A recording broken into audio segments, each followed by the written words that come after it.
Hola a tothom, com esteu? Aquesta és la meva primera gravació, espero que quedi bé. La intenció meva és de que tots aprengueu a fer cosetes fàcils i boniques de costura, però que quedi bonic i que quan algú li ensenyeu diguin «Apa, quina cosa més xula!». Llavors farem cosetes faciletes, però que siguin amb materials que tingueu per casa i que quedin ben xulo. Vinga, comencem. Avui farem una guirnalda.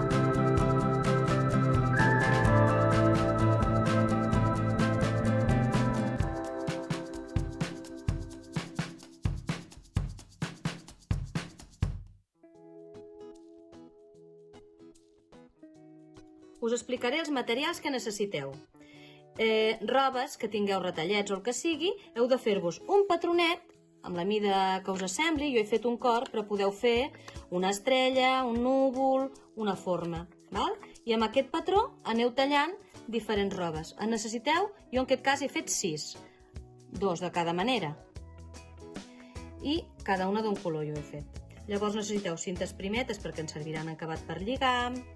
Necessiteu, igual com que aquí n'hi ha 6, doncs per acolxar 6 cors, botons, cinta de ras, que farem un llacet de decoració, i una cinta al biaix per enganxar-ho. I, si teniu, unes tisores de dents perquè quedarà més bonic l'acabat. Penseu que són 6 cors, però necessiteu 12 realment. Per què?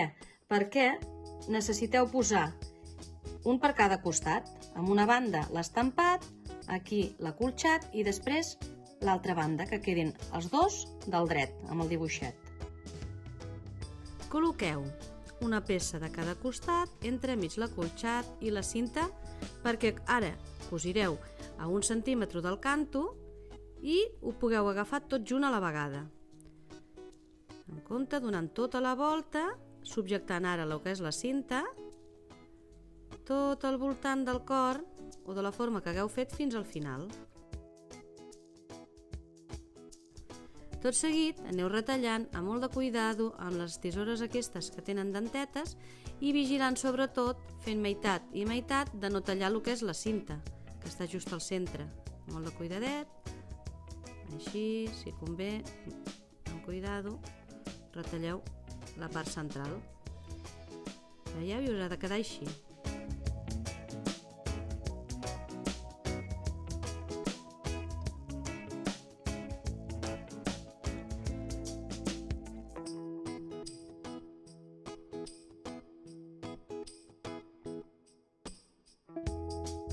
Les que tingueu una miqueta més de traça i sigueu una miqueta més avançades, podeu posar-hi un botó, un d'una banda i un de l'altra. Llavors fixeu-vos bé com fer-ho. D'una banda claveu per un forat i a l'altra banda heu de clavar per l'altre forat. Així unes quantes vegades. Jo les coso creuats. Els podeu com vulgueu, vigilant que quan passes per un costat puguis clavar l'altre. Així. Al final, rematar.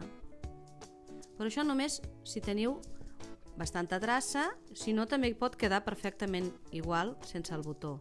Això és un detall a més. Però ha d'estar als dos costats perquè és com que el cor roda es pugui veure igual bé d'un costat que de l'altre.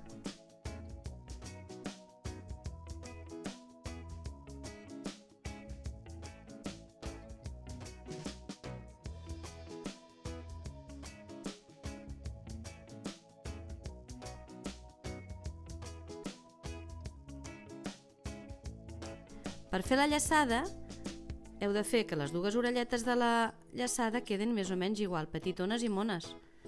Llavors, en compte, les estireu. Si no us queden bé, estireu una miqueta més de les cues fins que quedi rodonet i mono i li talleu els dos costadets de manera que quedin de la mateixa llargada i que quedi proporcionat. Cada 20 centímetres fem una marca, n'hi han d'haver 6, i és on aniran penjats cada cor. Dobleguem el biaix per la meitat i en cada marca hi posem una de les tires amb el cor. Sobretot assegureu-vos d'enganxar-ho bé perquè no quedin sueltos després. I rematar ben rematat al final.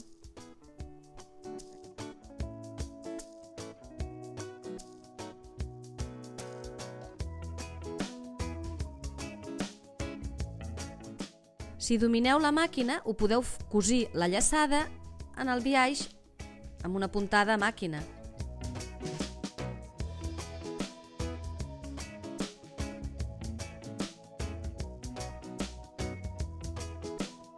Les que no domineu tant la màquina i preferiu fer-ho a mà, heu de fer 3 puntades, una en cada orella de la llaçada i una central, més que res perquè si estiréssiu les cues no es desfés. Assegureu-vos bé que quedin subjectes.